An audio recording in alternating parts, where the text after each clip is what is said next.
बिस्मिल्लाहिर्रहमानिर्रहीम। अस्सलाम वालेकुम क्लास 9th क्लास बच्चे कैसे हैं आप? होप सो अल्लाह के फजल करम से आप सब ठीक होंगे। बेटा आज का जो हमारा टॉपिक है जो हमने डिस्कस करना है वो है formulation of an algorithm. Formulation कहते हैं किसी चीज़ को डेवलप करना, किसी चीज़ को बनाना। ठीक है, एल्गोरिदम बनाते कैसे हैं? एल्गोरिदम के लिए चीज़ें जोन सी एल्गोरिदम बनाने के लिए यूज़ होती हैं वो कौन कौन सी होती हैं, ज़रा उनको हम तफसील से देखते हैं।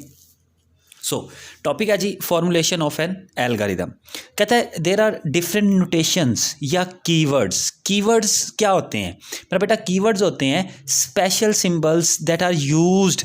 Keywords are the words that have predefined meaning in GW basic. ठीक है, कीवर्ड्स क्या हैं? ऐसे वर्ड्स होते हैं जो प्री डिफाइन, जिनके मीनिंग प्री डिफाइन होते हैं, मतलब जिनको हम उनके मकसद के अलावा किसी और काम के लिए यूज़ नहीं कर सकते। हम कहते हैं भाई वो हमारे पास कीवर्ड है। जैसे एग्जाम्पल अगर मैं दूँ, प्लस है, प्लस का साइन जस्ट जब भी यूज़ होगा तो वो दो नंबर को ऐड करने के लिए यूज़ होगा। सबट्रैक्शन हम प्लस से परफॉर्म नहीं कर सकते, तो उसका प्लस का जो फंक्शन है वो प्री डिफाइन है, पहले से डिफाइन है। कीवर्ड्स आपके पास वो वर्ड्स होते हैं जो पहले से डिफाइन होते हैं, जिनके मकसद को हम दोबारा से रीडिफाइन नहीं कर सकते। कहता है वो use the notations presented in algorithm. कहता है हम क्या करते हैं, हम ये वाली जो नोटेशन नीचे गिवन है इन नोटेशंस को यूज़ करते हैं जब हमने कोई एल्गोरिदम डेवलप करना होता है। जैसे तो इनको ज़रा तफसील से देखते हैं, नोटेशंस है कौन सी और ये यूज़ क्यों होती है। आते हैं जी ज़रा, पहली नोटेशन है स्टार्ट। स्टार्ट का कीवर्ड है। स्टार्ट क्यों यूज़ होता है? कहता है it is the starting point of an algorithm. जब भी हम एल्गोरिदम स्टार्ट करते हैं हमेशा सबसे पहले हम लिखते हैं स्टार्ट। जैसे ही हम स्टार्ट लिखेंगे पता चल जाएगा फ़ौरन से कि भाई यहाँ से हमारा एल्गोरिदम जो है वो स्टार्ट हो गया है। कहता है every algorithm must have one starting point. कोई भी एल्गोरिदम जो है जब हम लिखना शुरू करते हैं तो लाजमी तौर पर उसका जो है वो कोई ना कोई स्टार्टिंग पॉइंट होता है। हमेशा एल्गोरिदम जो है वो स्टार्ट से हम उसको क्या करेंगे, स्टार्ट करेंगे। उसके बाद है इनपुट। इनपुट क्या होता है? इनपुट होता है जी यूज़र से वैल्यू लेना। जब आपका प्रोग्राम चल रहा होता है या एल्गोरिदम या फ्लो चार्ट जब रन हो रहा होता है तो जब हम यूज़र से वैल्यू लेते हैं उस प्रोसेस को कहते हैं इनपुट। कहता है it is use to get input from a user and store it in computer memory with some name. तो इनपुट क्या करता है जी? ये यूज़ होता है आपके यूज़र से वैल्यू लेने के लिए। जब भी यूज़र से वैल्यू लेनी होगी उस वक्त हम क्या यूज़ करेंगे? इनपुट स्टेटमेंट को यूज़ करेंगे। जैसे सपोज मैं कहता हूँ जी, हम एक एग्जांपल है, हम कहते हैं enter a 2 number from user या एंटर 2 नंबर। अब जब एंटर 2 नंबर लिखा तो जो बंदा उसको पढ़ रहा है वो क्या करेगा, फ़ौरन से 2 नंबर एंटर कर देगा। तो उसको कहते हैं इनपुट लेना, मतलब यूज़र से कंप्यूटर में कोई वैल्यू एंटर करवाना। उसके बाद है सेट। सेट किस लिए यूज़ होता है? कहता है it is use to give name to data in computer memory. कहता है ये सेट यूज़ होता है हमारे कंप्यूटर में मेमोरी में डेटा को स्टोर करने के लिए या नेम देने के लिए जो डेटा हम यूज़ करते हैं। अगर मैं इसकी आपको एग्जांपल दूं तो बच्चे हम सपोज करते हैं, नहीं यहाँ पे कर लेते हैं। अच्छा, सपोज हमारे पास है 5 को हमने कोई नेम देना है। मैं लिखता हूँ G set x is equal to 5। अब ये हमने क्या कर दिया है, हमने x को कोई वैल्यू जो है वो x में स्टोर कर दी है। x की वैल्यू कोई सेट कर दी है 5 के। ये चीज़ होती है सेट, जो है वो यूज़ होता है किसी वेरिएबल को वैल्यू स्टोर करने के लिए या किसी वैल्यू को सेट करने के लिए कि x, अब जब भी हम x को यूज़ करेंगे हम कहेंगे भी x की वैल्यू 5 है, वो 5 के लिए यूज़ होगा। इसके अलावा जैसे एक और एग्जाम्पल मैं कहता हूँ जी y इज़ इक्वल टू 50। ठीक है, अब y की सेट, अब y को क्या सेट कर दिया है, y की वैल्यू हमने सेट कर दी है 50। तो सेट यूज़ होता है, कहता है भाई ये क्या करता है, use give name in data in computer memory. मतलब 5 या 50 जो था वो हमारे पास डेटा था, उसका नेम हमने क्या रख दिया, x रख दिया या y रख दिया। कहता है it is also used to update the value of existing data. ये वैल्यू कोई एग्जिस्टिंग जो करती है उसको चेंज करने के लिए या अपडेट करने के लिए भी हम इसको जो है वो यूटिलाइज़ करते हैं। उसके बाद है इफ़ एल्स। इफ़ एल्स क्या होता है? कहता है it is use to check the condition. For example if condition like if A less than B, कहता है condition is evaluated as true और फॉल्स।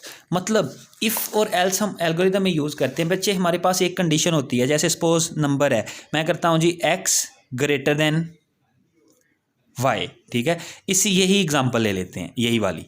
अब ये कंडीशन या तो ये वाली कंडीशन येस है या फिर क्या है, ये नो है। ठीक है, जब हमने इस टाइप की हमें सिचुएशन गिवन होती है, हमने चेक करना होता है कि कंडीशन येस है या नो है, उस वक्त हम यूज़ करते हैं इफ़ और एल्स। सो कहता है इफ़ और एल्स में क्या होता है भाई, कहता है condition is evaluated as true और फॉल्स। जो भी कंडीशन आपको गिवन है, जैसे ये वाली कंडीशन हमें गिवन है, या तो ये कंडीशन येस होगी या फिर क्या होगी, ये फॉल्स होगी, नो होगी, ठीक है। कहता है in case the condition is true then the statement related with if part are executed, otherwise the statement of else part are executed. कहता है जब भी हम एल्गोरिदम लिखेंगे, एल्गोरिदम में जब भी कोई स्टेटमेंट लिखी जाएगी, कंडीशन जोन सी कंडीशन इफ़ के, अगर कंडीशन ट्रू होगी तो इफ़ के बाद वाली स्टेटमेंट एग्जीक्यूट होगी, अगर कंडीशन फॉल्स होगी तो एल्स के बाद वाली स्टेटमेंट एग्जीक्यूट होगी, ठीक है। तो ये बात आपने ज़हन में रखनी है, हमेशा इफ़ के बाद ट्रू स्टेटमेंट लिखी जाएगी और एल्स के बाद फॉल्स स्टेटमेंट लिखी जाएगी। जैसे आगे उसने एग्जांपल दी हुई है, कहता है suppose a is equal to 5 है, b इज इक्वल टू 7 है, if a less than b set c to 10 else set c to 20। अब उसने एग्जांपल दिया है, उसने कहा है जी सपोज a जो है वो 5 के इक्वल है, b जो है वो 7 के इक्वल है। अब अगर हम करते हैं इफ़ a लेस देन 5, अब a 5 के इक्वल है इट सेल्फ, तो a 5 से लेस देन नहीं हो सकता, तो क्या हो जाएगा, कहता है सेट कर दो c को 10 के इक्वल, नहीं तो c किसके इक्वल हो जाए, 20 के इक्वल हो जाए। मतलब अगर तो a 5 से लेस देन है देन c की वैल्यू 10 आ जाएगी, अगर लेस देन नहीं है तो देन क्या होगा, एल्स के बाद वाली स्टेटमेंट c की वैल्यू जो है वो 20 हो जाएगी।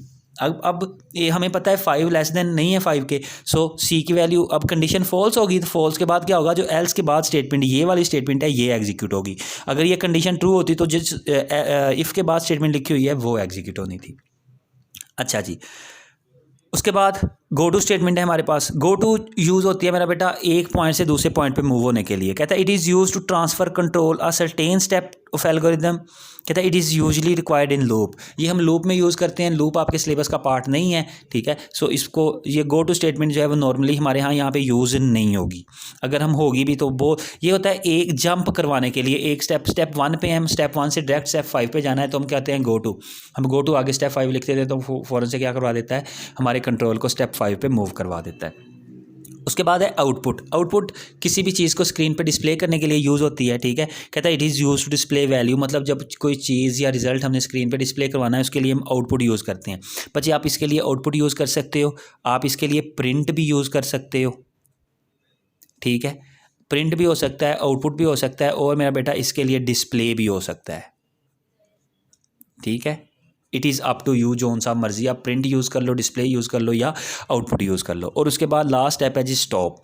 स्टॉप कहते हैं टर्मिनेशन पॉइंट होता है, मतलब जहाँ पे स्टॉप लिख देते हैं वहाँ पे हमें पता चल जाता है हमारा एल्गोरिदम जो है वो क्लोज हो गया। एल्गोरिदम को एंड करने के लिए हम जो है वो स्टॉप को यूज़ करते हैं। लेकिन जी ये मेरा बेटा आपका आज का टॉपिक था। बाकी इंशाल्लाह अज़ीज़ इसकी एग्जांपल स्टार्ट हो जाएंगी, एग्जांपल्स करेंगे अब कल से। ये जो चीज़ें हमने पढ़ी हैं इनको अच्छे तरीके से ज़रा तैयार कर लीजिएगा, क्योंकि ये चीज़ें आती होंगी तो मेरा बेटा आपको एल्गोरिदम करने जो है वो सॉल्व करने आपके लिए ईजी हो जाएंगे। ओके जी, मिलते हैं कल, तब तक के लिए अल्लाह हाफिज़।